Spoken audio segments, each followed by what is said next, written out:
Este PC que eu peguei, eu ia gravar um vídeo normal com ele. E comecei a gravar o vídeo, só que o tempo começou a apertar, então tive que abandonar essa ideia, tipo só que trabalhar no PC.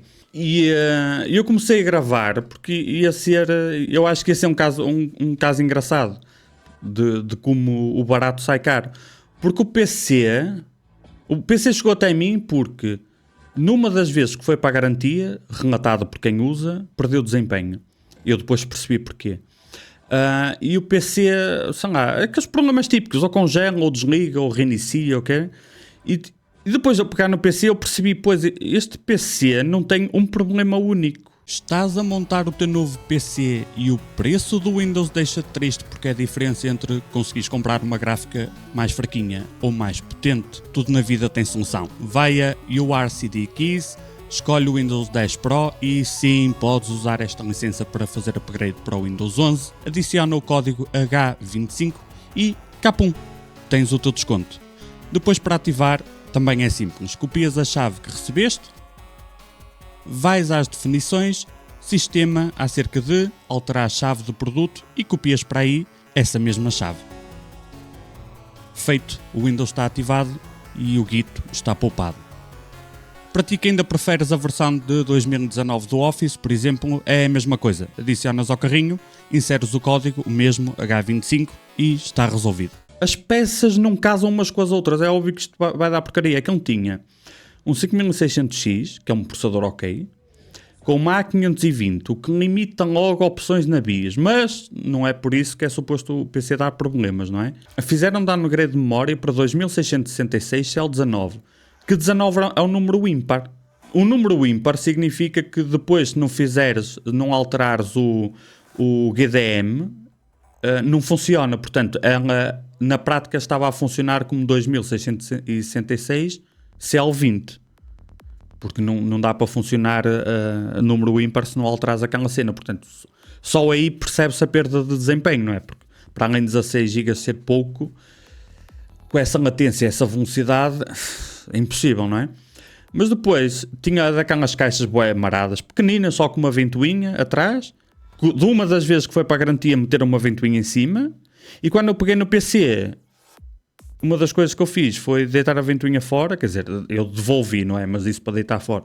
Porque o motor fazia barulho. Às vezes, não sempre, aquele taca.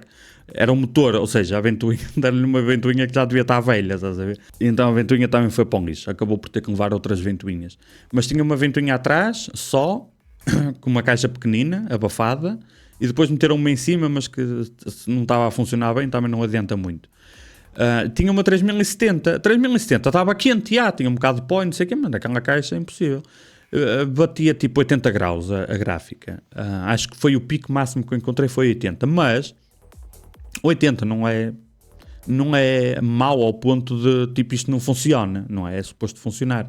A cena é que, como a caixa não consegue dissipar o calor gerado, ao fim de muito tempo o calor vai acumulando, a motherboard fica quente, o SSD fica quente, a RAM fica quente, o CPU fica quente, porque aquele processador com o dissipador que lá estava, que não era de origem, mas não é muito melhor, e ele ainda vai aos 80 e tal graus. Com o calor da gráfica por baixo, ainda vai aos 80 e tal graus, se puxares um bocadinho por ele. E o A520 não deixa fazer alterações no processador, tirando uma merdinha ou outra, mas essencialmente não dá para fazer, não podes chegar lá e criar um offset de clock, por exemplo. Não podes definir outro target de temperatura, é tipo, está bem limitado, uma 520. E por último, tinha uma fonte que é daquelas fontes que ninguém consegue perceber se é boa ou má, e então é óbvio que, não é? Das minhas mãos tem que sair com outra fonte nova. A fonte dizia que é de 750, é de uma marca que eu não conheço. Quer dizer, conheço de nome, mas não sei se aquilo é bom ou mau, o que normalmente é mau sinal, não é? Aquilo diz 750. Eu fui à internet e encontrei duas informações diferentes da mesma fonte. Uma das informações dizia que aquilo na prática teria que ser uma fonte de 500 e poucos watts, porque a jogar pela corrente, uma pessoa faz a conta, aquilo dava 500 e tal watts na linha 12 volts, mas encontrei outro sítio onde a informação já dizia que era 700 e tal, então não sei quanto é que era a fonte. Provavelmente era daquelas fontes que diz 750 no autocolante. Na prática ela aguenta tipo 500, mas com um sinal estável, se calhar 350 ou 400. E o PC a puxar pela gráfica e um bocado pelo processador, ele passa dos 400 watts de consumo. Portanto, provavelmente a fonte já estava a trabalhar no seu redline, o sinal está instável. O que é que acontece numa fonte má quando o sinal está instável? Nada, a fonte continua a trabalhar. O resto é que crasha. Quando a fonte é boa, se o sinal for instável, a fonte desliga. Quando a fonte é má e o sinal é instável, não desliga, continua a funcionar até que alguma cena crasha e um dos sintomas era reboot. Não era desligar, é reboot. Reboot normalmente é fonte, é algum tipo de instabilidade. O que aconteceu? Eu testei, fiz vários testes de carga alta, carga baixa, carga variável, memória, CPU, gráfico e não sei o quê, e nada. O problema simplesmente não se manifestou. Não se manifestou o problema num espaço de tempo, sei lá, 2 horas e tal, 3 no máximo. E eu, bem, não posso gastar mais tempo no diagnóstico, então dei 2 opções ao dono do PC. Tens 2 opções. Olha, eu não consigo ter a certeza do problema porque eu não consegui recriar. O que é típico neste tipo de situações. Quando o problema não é nada em específico, é tudo junto, que nada casa bem, o problema pode-se manifestar 2 vezes em meia hora, como uma vez a cada 2 dias. É totalmente imprevisível. Cada dia é uma nova lotaria, estás a ver? Dei 2 opções. A primeira opção, olha, lamento, não encontrei com certeza o problema, está aqui, o valor são 0 euros. A segunda opção é atacarmos todas as causas prováveis. Causas prováveis é temperaturas, que a longo prazo podem criar, ao fim de muitas horas seguidas, com chipset quente, SSD quente, memória quente, mais energia fraca, tudo junto, não é? Portanto, temperatura pode prejudicar a fonte e o desempenho. Tem que se trocar de memória, porque a memória de origem era má. A que te deram numa das vezes foi para a garantia é pior ainda. Então, a refrigeração é acrescentar 2 ventoinhas numa caixa que não é muito boa, mas 2 à frente, em vez de 0, ajuda. A BIOS não estava atualizada, estava com uma BIOS 2020, portanto nem isso tinha.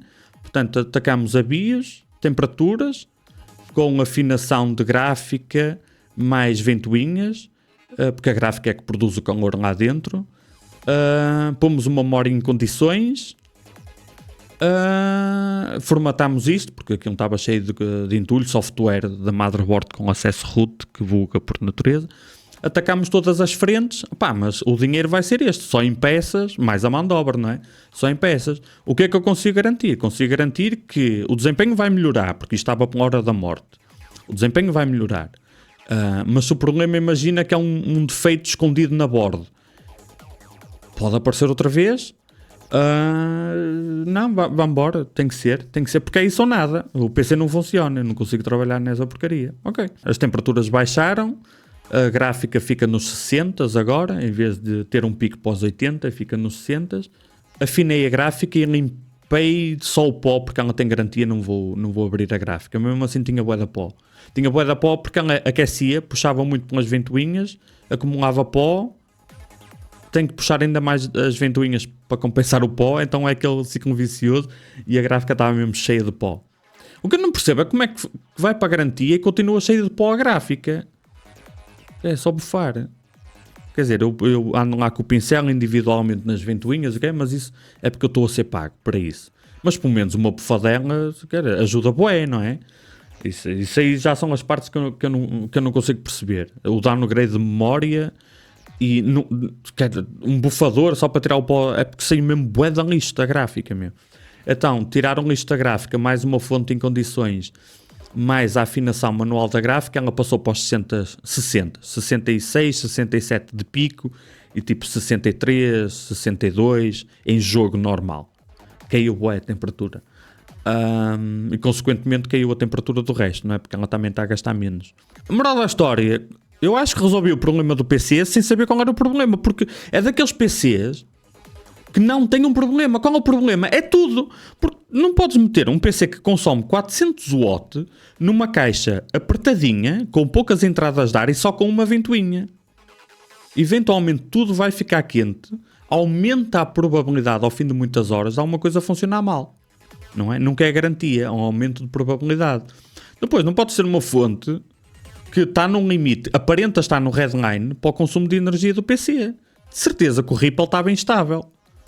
Então tens o Ripple instável, tens temperaturas, tens uma memória que é má por natureza.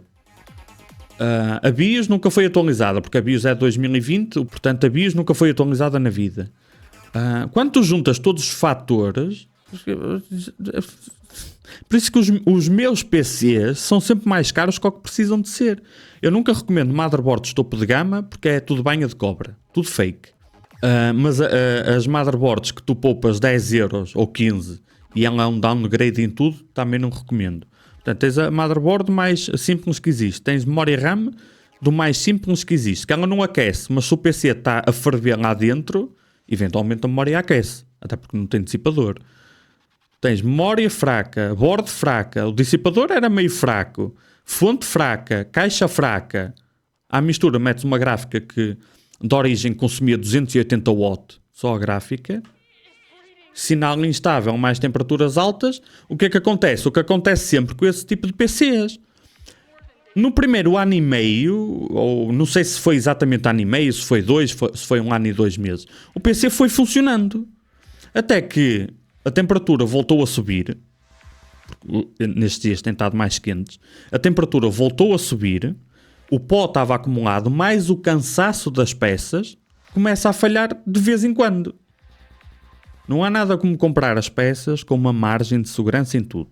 Já basta, por isso eu recomendo uma margenzinha nas temperaturas, uma margenzinha na fonte, uma margenzinha na capacidade da caixa para arrefecer, uma margem em tudo. Já basta as situações que não dá para controlar, que é quando uma peça de boa qualidade, adequada, simplesmente morre, porque isso pode acontecer com qualquer peça. Já basta, essa é a situação que uma pessoa não tem como evitar, a não ser os que nós já sabemos, como por exemplo o watercooler da Lian, que eu continuo a não recomendar, porque fiz outro RMA. Há esses casos onde uma pessoa já sabe que a peça tem um defeito crónico. Quando a peça não tem um defeito crónico, infelizmente, por qualquer motivo, ela pode variar. Isso é a parte que tu nunca vais fugir a 100%. Aquilo que tu podes fugir a 100% é... Filho, dá uma margem nas peças. Não adianta muito meter na especificação do PC que por X preço tem uma gráfica top. Porque depois é isso, o desempenho é fraco porque a memória é fraca, o desempenho não funciona, o PC não funciona bem porque as peças eventualmente vão dar de si. Isso não é no primeiro ano, pode ser no segundo. Moral da história, comprou o PC, a seguir comprou uma fonte nova. Não, a loja também tinha trocado a fonte que estava lá já era a segunda. Eles deram-lhe uma fonte nova, não me lembro se era upgrade ou downgrade. E a memória, eu é que reparei porque ele tinha-me dito que tinha perdido desempenho. Só que eu pedi-lhe a especificação do PC quando ele comprou. E dizia lá 3200. Eu estava a olhar para a memória, ela dizia 2666 CL19, que na prática estava a funcionar a CL20. E eu, olha, a memória foi uma das coisas que trocaram? Sim, foi uma das coisas que trocaram quando foi para a garantia. Trocaram, mas não foi por uma igual, fizeram um downgrade. Pequeno detalhe. Que mesmo assim não resolveu. Portanto, trocaram-lhe a fonte, trocaram-lhe a fonte por uma que é má, a que eu vi é que já lá estava a nova, o juiz também é má. Trocaram-lhe a memória por downgrade e acrescentaram uma ventoinha que agora foi para o lixo porque estava a fazer barulho no motor. Portanto, ele gastou dinheiro numa fonte nova. As ventoinhas eu ofereci. Tenho ventoinhas a mais. Pus umas ventoinhas que eu tinha aqui a mais. Já nem me lembro de onde é que... Acho que vieram de um watercooler. Não cobrei por isso.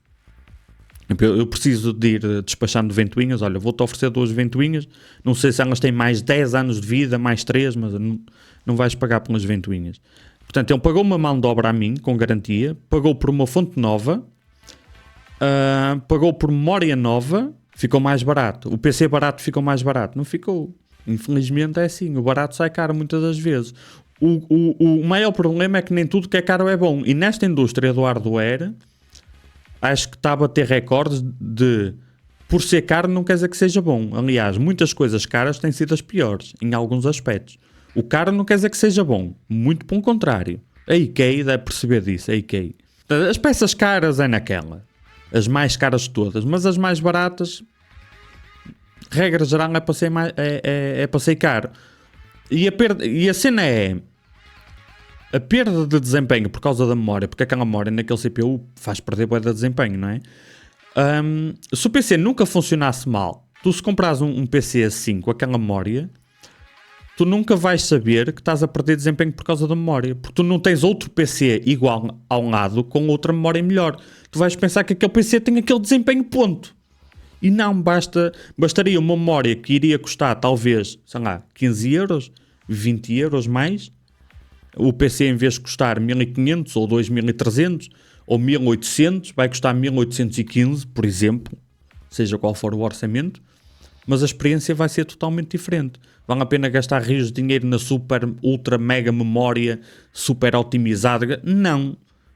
O que tu pagas a mais é totalmente desproporcional ao que tu ganhas. Mas quando tu poupas os últimos 10 ou 15 euros, é onde tu realmente perdes. Aí é que está a perda, é aqueles últimos bocadinhos que se tenta poupar, aí não vale a pena mesmo.